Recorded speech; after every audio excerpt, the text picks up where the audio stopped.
Seemtirnak atumpi kulon thum. Sarah ranga than mun alai. Sarah chu kumzale kulon sari anungi Kananram Hebron asilole Korea arba timi khwa athi. Abram chu aninghang in Sarah thi chu aol I ata. Chule anupi ruak yang isin athoi hit mi pol nena.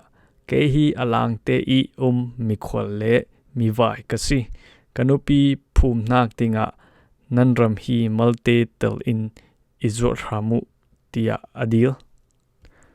Chuteka anni in boypa kan simmi hi in ngai ramo kan ma laka nang chu alien zet mi lal nasi.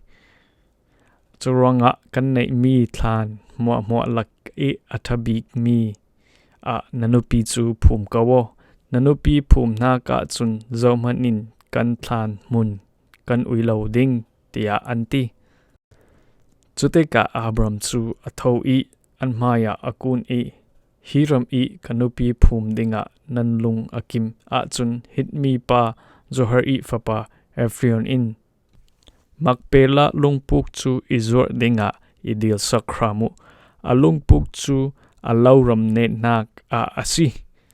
Thlan mun kanai theive nak dinga nanza te maya hin adu zat ingen in izor ram se tia ati. Chuti in hitmi pol antong khom ok nak khwaswa a chun Efrion khal atelve ranga senpi thei a Efron in. Boypa chuti chun silha se ingai shri ramo. Karamza te in alakin kalauten I asung I mi lungpuk khal neiji o. Kami punpi thei nga a kalauram chu kalauten nanupi na phum nak dinga tia ati. Siman sela Abraham chu misenpi maya alu akun I. Senpi I thei dinging Efrion nena. Nathin lungai ngai asia chun ingai niko. Naramza te in kalau leipay aman ila ramo. Chun kanupi kaphum ding asi tia ati. Chuteka Efrion in Abraham chu. Boypa kalau ramman chu ngun tangka zali long asi I.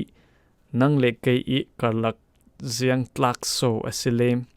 Churanga nanupi chu phum kawo tia ati. Chuteka Abraham chu alung akim I. Hitmi pol thei nga a Efrion I. Ngun tangka zali anay mi chu sumtua tu pol I. Anmang tlang mi chuay in akhay I. Apek. Chuti in mamre isin niswak nak lam Efrion I. Mapela layram chu Abram I. Rama changta. Asungi laule lungpuk le thingku mua khal ata ansitlu. Chui antong khom ok nak I antelmi hitmi mua in Abram I ram asi chu anthei pi thlu asi. Chuti in kanan ram achui lungpuka Abram in anupi Sarah chu aphum.